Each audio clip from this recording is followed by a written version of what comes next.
राम राम दोस्तों, स्वागत है आप सभी का मेरे YouTube चैनल हिंदू व्रत कथा में। आज मैं आपको कहती हूँ शुक्र प्रदोष की व्रत कथा। तो आइए शुरू करते हैं। प्राचीन काल में एक नगर में 3 मित्र रहते थे। तीनों में ही आपस में घनिष्ठ मित्रता थी। इन तीनों में एक राजा का बेटा था, दूसरा ब्राह्मण पुत्र और तीसरा सेठ का पुत्र था।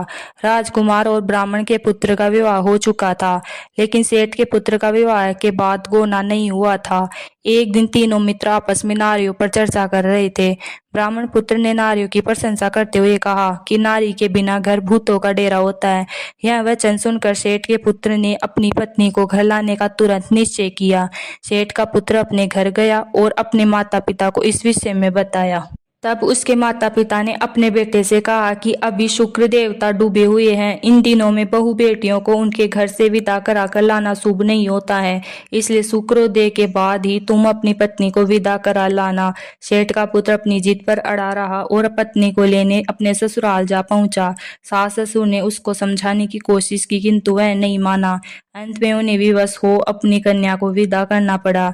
ससुराल से विदा होकर सेठ का पुत्र अपनी पत्नी के साथ नगर से बाहर निकला ही था कि उनकी बैलगाड़ी का पहिया टूट गया और एक बैल की टांग टूट गई।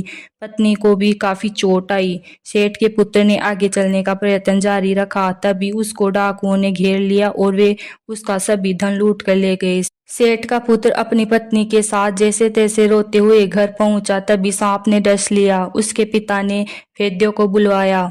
उन्होंने कहा कि आपका पुत्र 3 दिन में प्राण त्याग देगा। उसी समय इस घटना का पता ब्राह्मण पुत्र को भी लगा। उसने सेठ से कहा कि आप अपने पुत्र को पत्नी सहित बहू के घर वापस भेज दो। यह सारी बाधाएं इस कारण से ही आई हैं कि आपका पुत्र शुक्रास्त में पत्नी को विदा कर लाया है।